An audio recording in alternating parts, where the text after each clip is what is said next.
अपनी कुआ। सीमा गर्मियों की छुट्टियों में अपनी नानी के गांव आई थी। सीमा नानी के घर पहुंचने के बाद अपनी नानी के पैर छूती है और उनसे आशीर्वाद लेती है।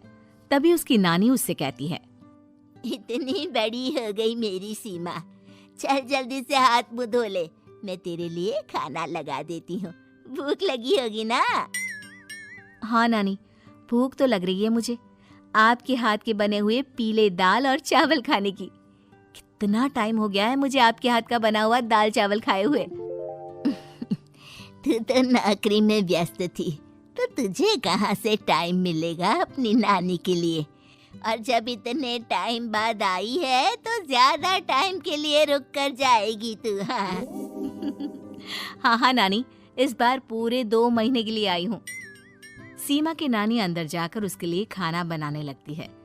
सीमा कमरे में अकेली होती है, तभी उसे किसी औरत के रोने की आवाज सुनाई देती है। वो कभी खिड़की से बाहर झांकती है तो कभी दरवाजे से बाहर झांकती है। उसे समझ में नहीं आ रहा होता है कि आखिर रो कौन रहा है। तभी नानी खाना लेकर आ जाती है। वो अपनी नानी से कहती है, नानी, कोई औरत रो रही है क्या? मैं जब से यहाँ आई हूँ तब से मुझे यहाँ किसी औरत की रोने की आवाज आ रही है। हे भगवान, कहीं ये वही तो नहीं? बोलो ना नानी। अरे कोई नहीं रो रहा, ये तेरे मन का वहम है। और तू ना अब खाना खा ले, ज्यादा यहाँ वहाँ की बातों में ध्यान मत दिया कर। जल्दी से खाना खा और फिर मेरे साथ आ जा मेरे कमरे में, दोनों बैठकर खूब सारी बातें करेंगे। ऐसे ही अगले दिन सीमा अपनी नानी के साथ गांव के बाजार जा रही होती है। उसी रास्ते में फिर से किसी औरत के रोने की आवाज आती है। वो अपनी नानी से कहती है, अरे नानी, क्या सच में तुम्हें अभी भी किसी औरत की रोने की आवाज नहीं सुनाई दे रही? मुझे किसी औरत की बहुत बुरी तरीके से रोने और चीखने की आवाजें आ रही है। मैं बहुत परेशान हूँ नानी, आखिर ये कौन है? मुझे लगता है कि सीमा को शहर भेज देना चाहिए, यहाँ रहना उसके लिए ठीक नहीं। नानी बोलो ना, आप चुप क्यों हो जाती हो? सीमा, तू घर चल, मुझे तुझसे बहुत जरूरी बात करनी है। नानी सीमा को घर ले आती है और सीमा से कहती है, सीमा, कल सुबह तू शहर वापस चली जाएगी। अरे अचानक? आखिर क्या बात है नानी, आप मुझे ऐसे जाने को क्यों कह रही हो? मैं बस जो कह रही हूँ उस पर ध्यान दे। तू कल सुबह यहाँ से चली जाएगी, और ये बात मैं कोई मजाक में नहीं बोल रही। तू कल जाएगी तो मतलब जाएगी।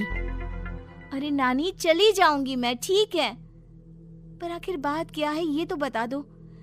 मम्मी से कोई बात हुई है या फिर मुझसे कोई गलती हुई है जो तुम मुझे अचानक से जाने के लिए बोल रही हो? देख सीमा, रात बहुत हो चुकी है और मुझे इस बारे में कोई बात नहीं करनी। चल, अब चल के मेरे साथ सो जा।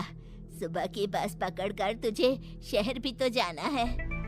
सीमा को अपनी नानी का ऐसा व्यवहार देखकर बहुत ही अजीब लगता है। उसे कुछ समझ में नहीं आ रहा होता है कि आखिर उसकी नानी उसे अचानक से गांव छोड़कर जाने के लिए क्यों कह रही है। ये सारी बातें सोचते सोचते सीमा की आंख लग जाती है और वो अपनी नानी के साथ सो जाती है। ऐसे ही आधी रात को सीमा को फिर से किसी औरत की रोने की आवाज सुनाई देती है।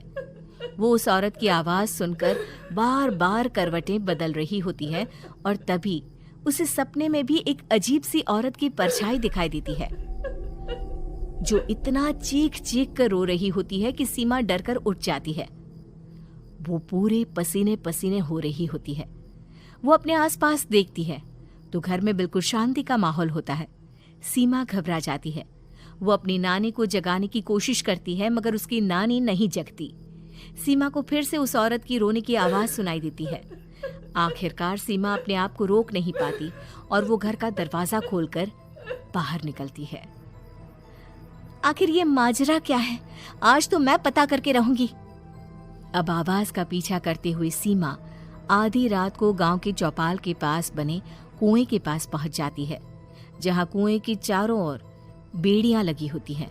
उन बेड़ियों में लगे हुए ताले के साथ एक लाल रंग का कपड़ा और माता रानी का कलावा बंधा होता है। उस कुएं में से सीमा को किसी के रोने की आवाज आती है। सीमा परेशान हो जाती है। इस कुएं में कौन है? कौन है यहाँ? सुनो, कौन है? कौन रो रहा है? वो चिल्ला चिल्ला कर पूछती है और साथ ही लोगों को जगाने की कोशिश करती है, मगर किसी को भी उसकी आवाज सुनाई नहीं देती। अब सीमा खुद उस कुएं के पास की बेड़ियों और तालों को खोलने की कोशिश करती है और किसी तरह कुछ देर की मशक्कत के बाद सीमा उसको खोल भी देती है। और जैसे ही वो कुआं खोलकर उसके अंदर झांकती है, सीमा उस कुएं में गिर जाती है। इतने में उसकी नानी की नींद भी खुल जाती है और सीमा को पास ना देखकर नानी परेशान हो जाती है। नानी घबराकर पूरे घर में उसे ढूंढने की कोशिश करती है, जिसके बाद उसकी नानी और सभी लोग उस खूनी कुएं के पास जाते हैं और सीमा की नानी कुएं के पास खड़ी होती है। सभी गांव वालों और सीमा की नानी को सीमा के चिल्लाने की आवाज आती है, बचाओ, कोई मुझे बचाओ। मेरी बच्ची, हम आ गए, हम तुझे बचा लेंगे। नानी, मुझे यहाँ बहुत डर लग रहा है। यहाँ इंसान की कटी हुई मुंडियाँ, हाथ, पैर और कंकाल हैं और खून भी है। नानी, मुझे डर लग रहा है। आप सब मेरी मदद कीजिए, नहीं तो ये खूनी कुआं मेरी बच्ची को भी खा जाएगा। अरे मुझे तो ये समझ में नहीं आ रहा कि आखिर इस खूनी कुएं को खोला किसने।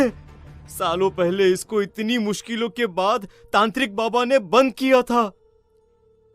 अरे पूरा गांव खूनी कुएं के बारे में अच्छे से जानता है, तो कोई भी जानबूझकर तो ऐसा करेगा नहीं। मतलब किसी ने अनजाने में इसे खोल दिया है भैया।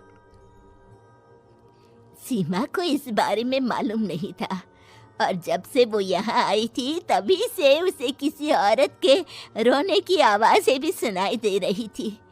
कहीं सीमा ने ही तो उसे नहीं खोला। अगर ऐसा है तो फिर सीमा का बचना बहुत मुश्किल है। वहीं कुएं के अंदर सीमा रोते हुए बैठी होती है कि उसे आवाज सुनाई देती है जो कुएं के बाहर खड़े गांव वालों में से किसी को सुनाई नहीं देता। आज सालों के बाद मुझे ताजा खून मिलेगा।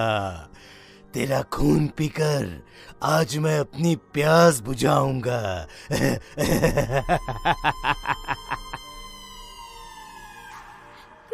कौन है? मत मारो प्लीज, मुझे जाने दो प्लीज। मैंने किसी का क्या बिगाड़ा है? वो तुझे मरने के बाद पता चल ही जाएगा। जितने में गांव वाले और सीमा की नानी कुछ सोच पाते, उतने में उन्हें सीमा के चिल्लाने की आवाज आती है और अगले ही पल सब शांत हो जाता है। क्या हुआ? सीमा, मेरी बेटी। माफ करना बहन, लेकिन अब सीमा वापस नहीं आएगी। हमें एक बार फिर से कुएं को बंद करना होगा। गांव वाले तभी तांत्रिक को बुलाकर लाते हैं। एक बार फिर अपनी शक्ति से तांत्रिक बाबा उस कुएं को हमेशा हमेशा के लिए बंद कर देते हैं और वहां एक बोर्ड लगा दिया जाता है कि यहाँ आना मना है।